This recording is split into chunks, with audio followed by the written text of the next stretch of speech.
Carl, according to multiple Democratic sources, this is happening all of a sudden. Everyone said it would happen gradually and then all at once, and that's what's happening. According to my sources, President Biden has agreed to step down as the Democratic nominee. Oh, man. It will happen as early as this weekend. A speech has been drafted for him. He will continue on as president, is his intention. He also will not, I'm told, endorse Vice President Harris as his successor.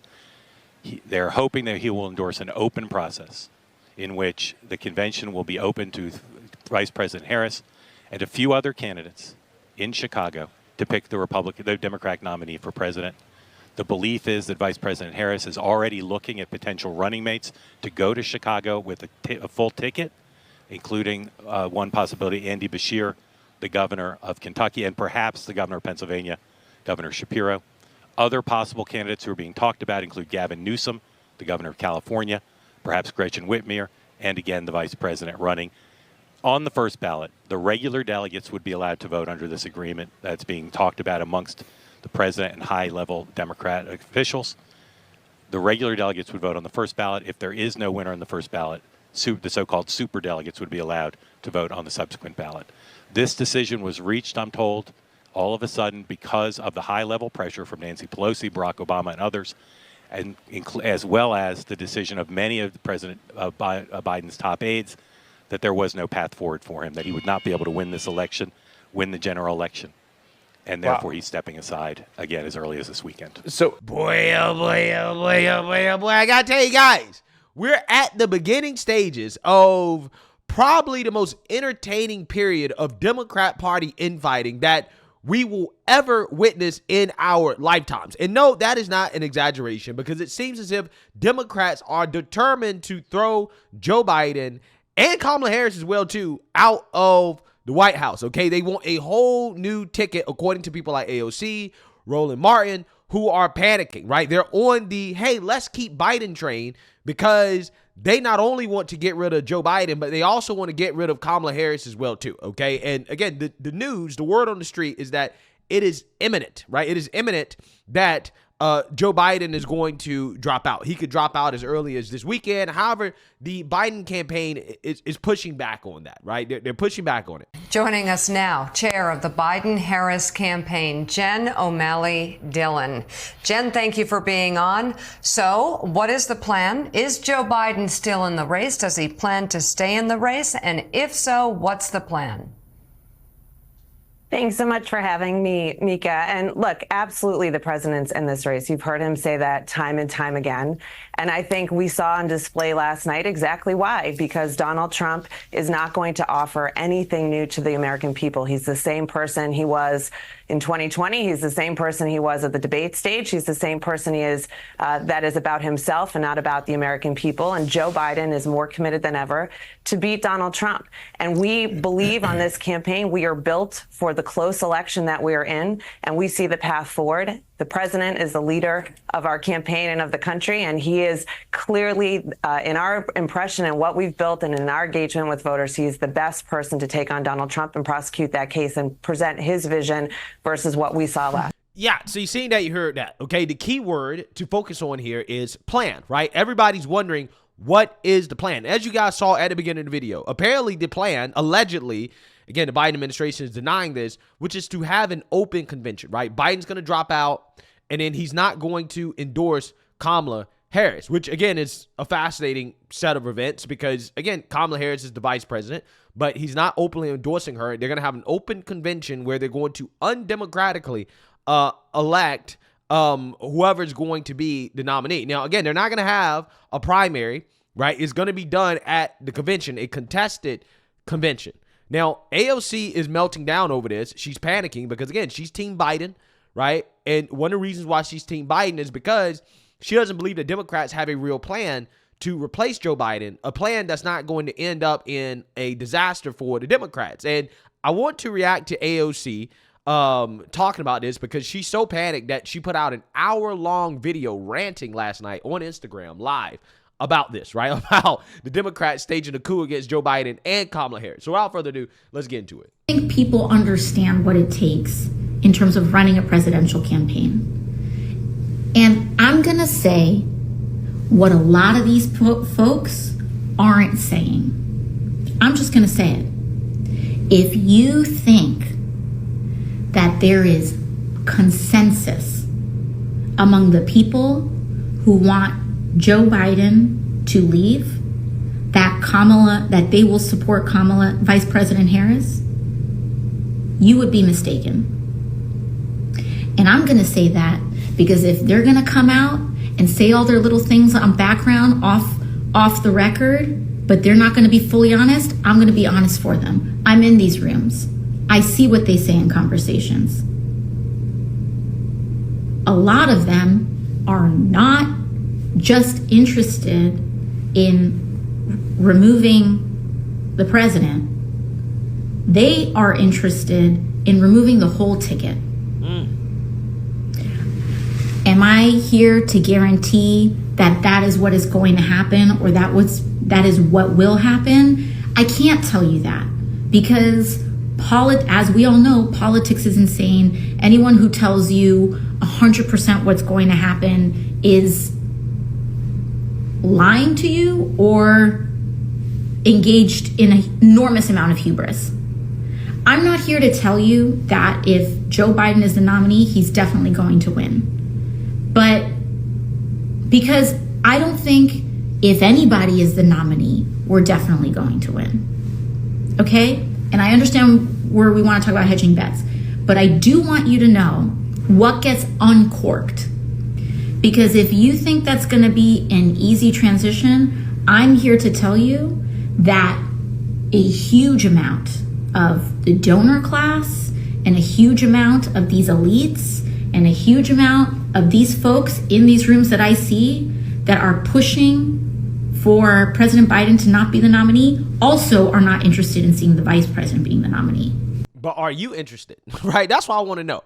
Right? All these individuals that are coming out here and sounding the alarms on the fact that the Democrats elites don't want Kamala Harris.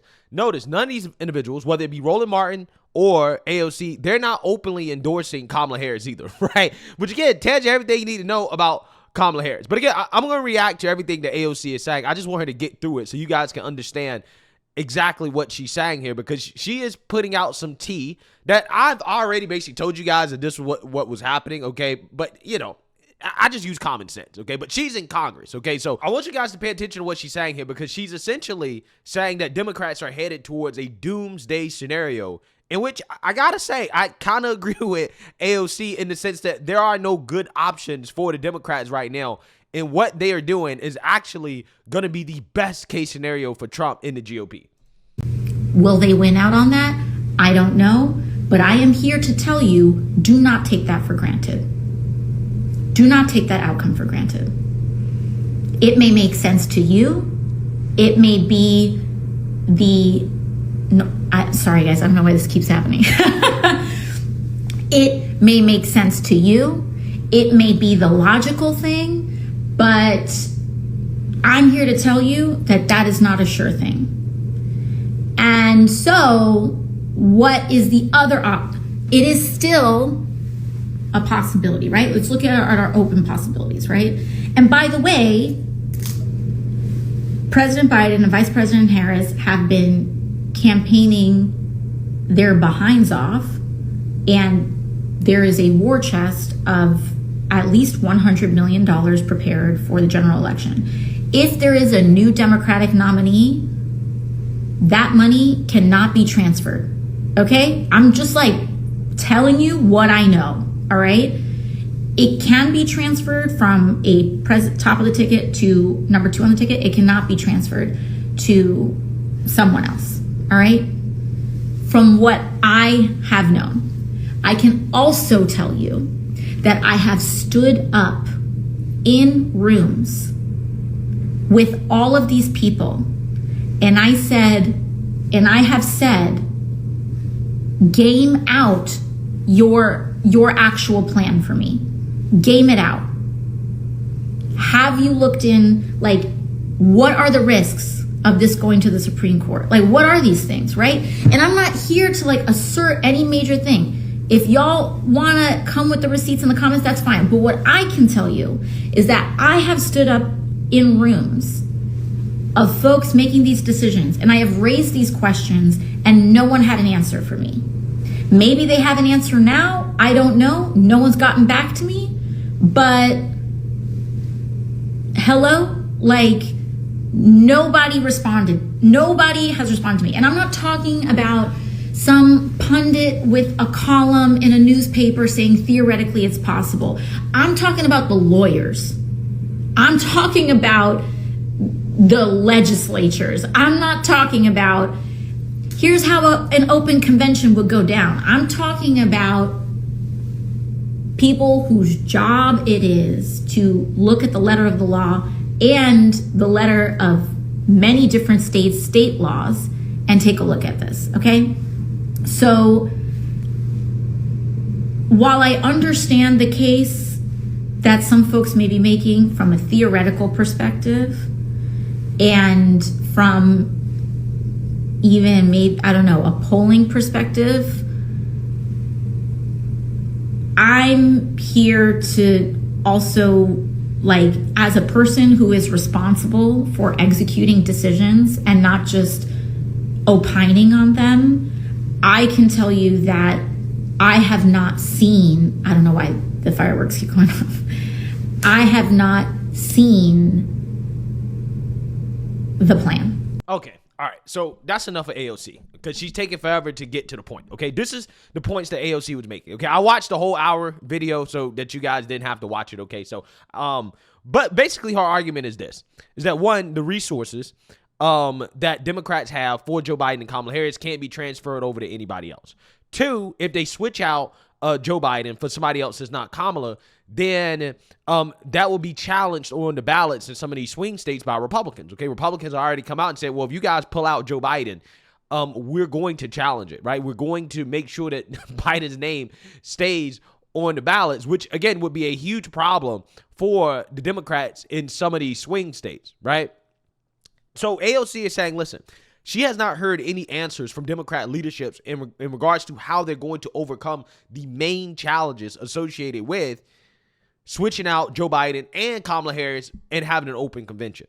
Now, again, this is beautiful. This is great. This is amazing for us because this is quite literally the worst case scenario for Democrats. Let me explain to you guys why that is the case, okay? Well, the reason why is because if Democrats have an open convention, now the party will be more fractured because you will have that coalition of Kamala Harris supporters, okay, this so-called pro-blackity blacks that are going to be pissed if Democrats skip over Kamala Harris, okay? They're going to be pissed. Now, again, a lot of these people are going to line up and vote for whoever the nominee is anyways, right? They'll talk that big game about, oh, black voters are going to leave because of that. And I'm not saying some of them won't, right? But the pundits will still line up and support Democrats no matter what. However, I do acknowledge there is a chance that most certainly could piss off some people because essentially what's going to happen is that it's going to be an undemocratic nomination where they're going to pick somebody that nobody really knows about, okay? All these other people, the Josh Shapiros, the Gretchen Whitmers, whoever can replace Joe Biden, right? Or Kamala. They don't have enough name recognition to win an election. It's too late in the cycle, right? Also, on top of that, there's going to be a lot of divisiveness. Again, you already know the Kamala stands going to be pissed, but also the Joe Biden stands going to be pissed as well, too. The people that are just like, we should not have done this are going to be pissed as well, too. So you're going to have a ton of divisiveness within the party and a lot of infighting at this convention if this is the plan that they want to go with, right? And apparently, again, this is not a real plan because they don't actually have a plan. The plan is just, well, let's just overthrow Biden and Kamala and then let's just go from there, right? We don't know what we're going to do after that. Okay, we'll have an open convention and we'll see what happens. And I'm here to tell you guys, this is the absolute best case scenario. It is the best case scenario because it really is damned if you do, damned if you don't at this point. I think personally, the best chance Democrats have is to run Kamala. However, they're not doing that. They're so reluctant to do it that they'd rather have an open convention, and that really says a lot about Kamala Harris, right? I'm not even sure if Kamala wants to be president at this point. Does she actually really want to be president? I can't tell, because if I was her, I'd be heated right now. I would be heated at the thought of an open convention. But apparently that's what's happening. And she doesn't have a lot of people coming out here defending her and saying, no, she should be the nominee. Like, we should not skip over her. But this is what they're going to do. Democrats are going to cause as much chaos and destruction as possible to their own party because they're so Trump deranged. They're so deranged at this idea of Trump winning that they're going to destroy their own party in the process of trying to find somebody that they believe can beat Trump.